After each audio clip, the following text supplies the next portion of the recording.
حضرت عیسیٰ علیہ السلام کے پاس ایک شخص آیا تو اس نے آ کے کہا میں نے آپ کے ساتھ رہنا ہے حضور، میں نے آپ کے ساتھ رہنا ہے۔ آپ فرمانے لگے دنیا دار بن کے رہو گے کہ دیندار؟ کہنے لگا جی میں دیندار بن کے رہوں گا۔ فرمانے لگے دنیا کی طلب نہ کرنا ورنہ میری صحبت میں نہیں رہ سکو۔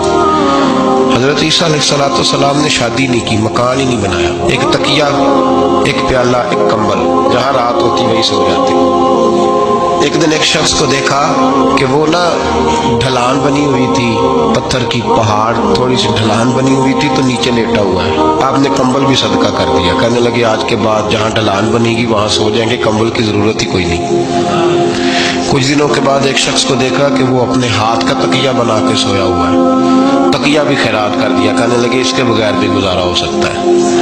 کچھ دنوں کے بعد دیکھا کہ ایک آدمی چلو میں پانی پی رہا ہے، پیالہ بھی اللہ کے راستے میں دے دیا، کہنے لگے چل جائے گا کام اس کے بغیر۔ پر میں دنیا دار بن کے نہ آنا، کہنے لگا نہیں صاحب میں دیندار بن کے آؤں۔ جناب عیسیٰ علیہ السلام نے رکھ لیا۔ آپ پہلے دن ہی کہنے لگے چل آ جا روٹی کھا لے۔ 3 روٹیاں منگائیں، اس کو ساتھ بٹھایا، فرمانے لگے میں تو ایک کھاؤں گا، تو کتنی کھائے گا؟ کہنے لگا جی میں بھی ایک ہی کھاؤں گا۔ ایک روٹی اس نے کھا لی، ایک آپ نے کھا لی، تیسری روٹی چھوڑ کے جناب عیسیٰ علیہ السلام دریا کنارے وضو کرنے چلے گئے۔ واپس آئے تو روٹی کوئی نہیں تھی۔ اللہ کے نبی تھے، جان گئے۔ رب کریم کا بندہ بھی جان جاتا ہے۔ اقبال کہتے ہیں رب کے ولی کو ٹٹولا نہ کر، وہ تو دلوں کے حال بھی جانتا ہے۔ انہیں ٹٹولا نہ کر، غبار آلود سمجھ کر حقارت سے نہ دیکھ ان کو، انہی کی ٹھوکروں سے سلطنت بنتی بگڑتی ہے۔ تیسری روٹی کدھر ہے؟ کہنے لگا حضور مجھے نہیں پتا۔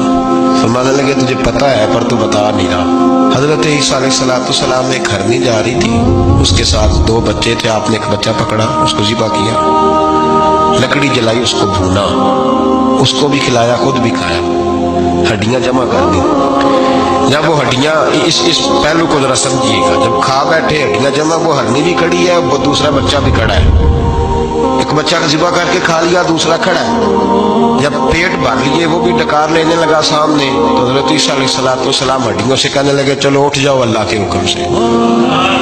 ہرنی کا بچہ پھر سے زندہ ہو گیا، وہ چلا گیا، ماں اس کو ساتھ لے کے روانہ۔ فرمانے لگے دیکھ اللہ نے مجھے معجزہ دیا ہے، ہم نے کھا بھی لیا ہے اور بچہ چلا بھی گیا ہے، ہمارے پیٹ میں ہے بھی، اور اب تو بتا دے روٹی کس نے کھائی ہے؟ کہنے لگا جی مجھے نہیں پتا، نہیں پتا مجھے۔ حضرت عیسیٰ علیہ السلام اس کو ساتھ لے کے بڑھے تو دریا کے اوپر، پانی کے اوپر پیدل چلنے لگے، دریا پار کر گئے۔ فرمانے لگے تم پانی پہ چلتا رہا ہے، سارا پانی کراس کر گیا ہے تو ڈوبا نہیں، اب بتا دے روٹی کس کے پاس ہے؟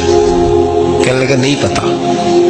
اللہ اکبر، سارا دریا اتنا بڑا دیکھتے ہیں لوگ جو آتے ہیں نا درویشوں کے پاس، بڑے رنگ دیکھتے ہیں پر بدلتے نہیں، دیکھتے بڑا کچھ ہے بدلتے نہیں، نہ بدلا۔ حضرت عیسیٰ کہنے لگے منوا کے میں بھی چھوڑوں گا، تو مانے گا۔ آپ نے نا ریت کٹھی کی، ریت 3 حصوں میں ریت جمع کر لی اور پھر اس پر کچھ پڑھ کے پھونکا تو وہ سونا بن گئی۔ 3 ڈھیریاں تھی ریت کی، پھونکا تو سونا بن گئی۔ آپ فرمانے لگے یہ سونا تیرا، ایک ڈھیری تیری، ایک میری، اور تیسری اس کی جس نے تیسری روٹی کھائی ہے۔ کہنا جی میں ہی کھا دی، میں نہیں کھائی ہے۔ یہ تیسرا اس کا حصہ جس نے تیسری، کہنے لگا میں نہیں کھائی ہے، مان گیا۔ ذرا بات کو سمجھیں، پانی پہ پیدل چلا ہے پر مانا دنیا دار ہے نا، مانا نہیں۔ بکری کا ہرنی کا بچہ زندہ ہوتا دیکھا ہے پر مانا دنیا قابو آنے لگی ہے تو مان گیا ہے۔ کہنے لگا جی میں نہیں کھائی ہے۔ فرمایا او بھلے مانس، تجھے کہا تھا دنیا داری نہ کرنا، تجھے جناب عیسیٰ کی صحبت ملے گی، پر تو ایک روٹی پہ رہ گیا۔